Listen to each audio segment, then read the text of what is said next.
Барлықтарыңызға сәлем достар, сіздер мен Мансия, менің каналыма қош келдіңіздер. Бүгін мен сіздерге күнделікті дайындауға болатын 3 түрлі ПП салатының рецептін ұсынамын. Құрамы да дайындалуы өте оңай әрі қолжетімді. Сондықтан видеоны соңына дейін қарап, міндетті түрде дайындап көріңіздер. Кешкі ас ретінде де осы салаттарды дайындасаңыздар болады. Ендеше дайындауға кірісейік. Достар, видеоны соңына дейін қарамас бұрын міндетті түрде каналыма тіркелуге шақырамын.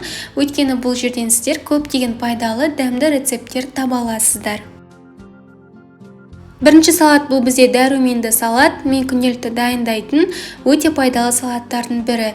Бізге қажеттісі бұл үкіштен өткізілген қызылша және грек жаңғағы мен мейіз. Үшеуін үлкен шұңғылда ыдысқа салып, жақсылап араластырамыз. Шамамен 2 ас қасықтай қаймақ қосамыз, жақсылап араластырамыз. Құрамында қызылша, грек жаңғағы және мейіз болғандықтан бұл өте пайдалы салаттардың бірі. Маған өзіме ерекше ұнайды, мен күнде дайындаймын десем де болады. Сондықтан сіздер де міндетті түрде дайындап көріңіздер. Небәрі 5 минутта дайын болатын өте оңай салат.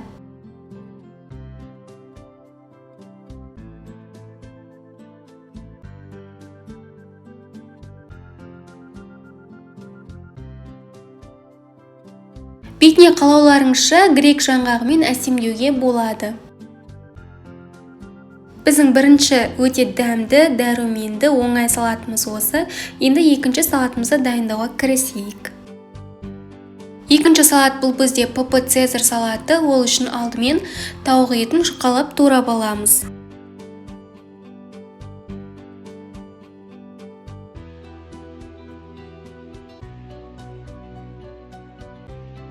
Бөлек ыдысқа салып, бетін тұздаймыз, қара бұрыш себеміз және де өздеріңіздің қалауларыңызша дәмдеуіштер қосамыз. Мен паприка қостым.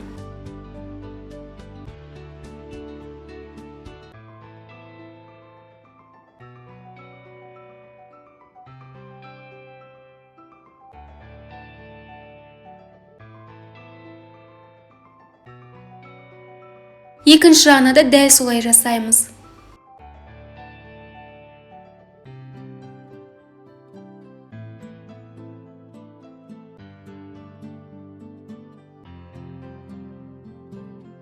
Енді осы тауық еттерін қуырып аламыз. Қызған табаға 1 ас қасықтай зәйтүн майын құйып, осы тауық еттерін екі жағынан қызарғанша қуырып аламыз. Шамамен 4-5 минуттай.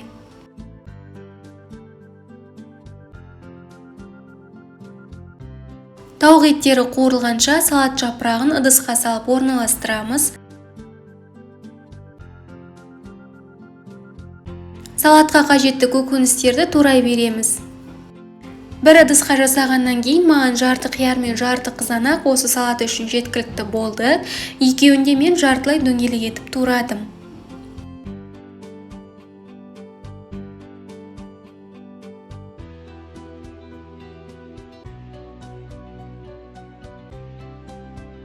Піскен жұмыртқаны да дәл солай тураймыз.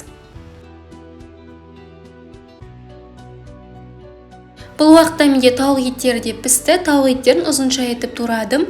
Қалауларынша турауға болады.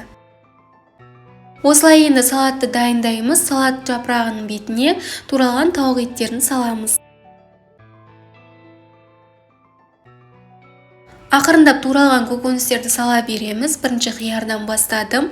Осылай қиярды саламыз. Оның бетіне әдемілеп қызанақты саламыз туралған. Оның бетіне піскен жұмыртқаларды әдемілеп қоямыз.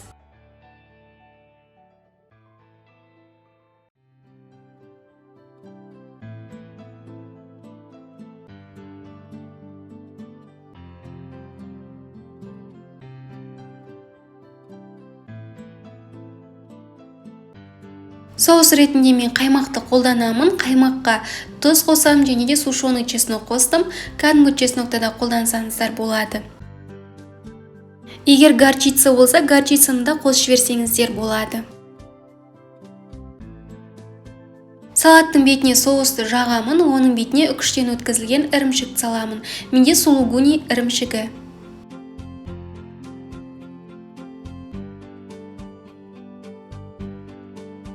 Осылай Цезарь салатында ПП түрін дайындауға болады. Міндетті түрде дайындап көріңіздер, өте дәмді болып шығады.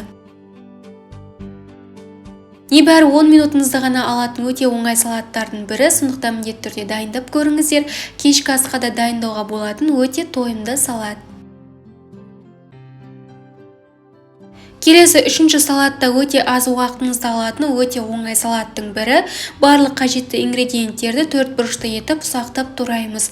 Бірінші жұмыртқадан бастадым. 2 піскен жұмыртқа қажет. Осы жұмыртқаларды 4 бұрышты етіп тураймыз.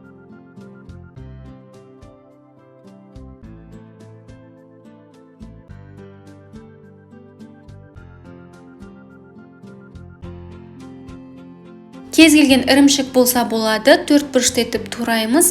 Менде бұл кәдімгі күнделікті ірімшік.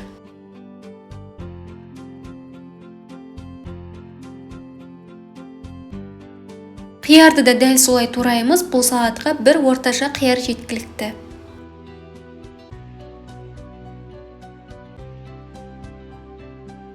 Көкшөптен кез келгенін қолдансаңыздар болады. Мен укроп пен петрушканы пайдаландым.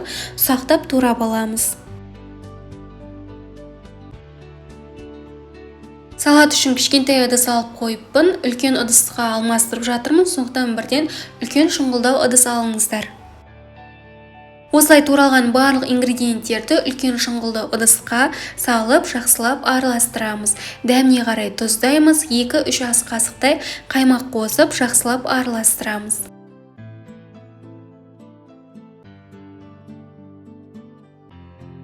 Салат дайындауға барлық қажетті ингредиенттер описаниеде жазылған, сондықтан дайындар алдында міндетті түрде описаниені қарап алыңыздар. Міне достар, үшінші салатта 5 минутта дайын болды. Осындай тойымды, дәмді әрі оңай салаттарды күнделікті рациондарыңызға міндетті түрде қосып қойыңыздар. Достар, бүгінгі рецепттер сіздерге пайдалы болды деп ойлаймын. Егерде ұнаса, міндетті түрде лайк басып, комментарий қалдыруды ұмытпаңыздар. Және каналыма тіркеліп қойыңыздар, қоңыраушаны басып, все дегенді таңдауды ұмытпаңыздар. Сол кезде менің жаңа видеоларымнан сіздерге уведомление келіп тұрады.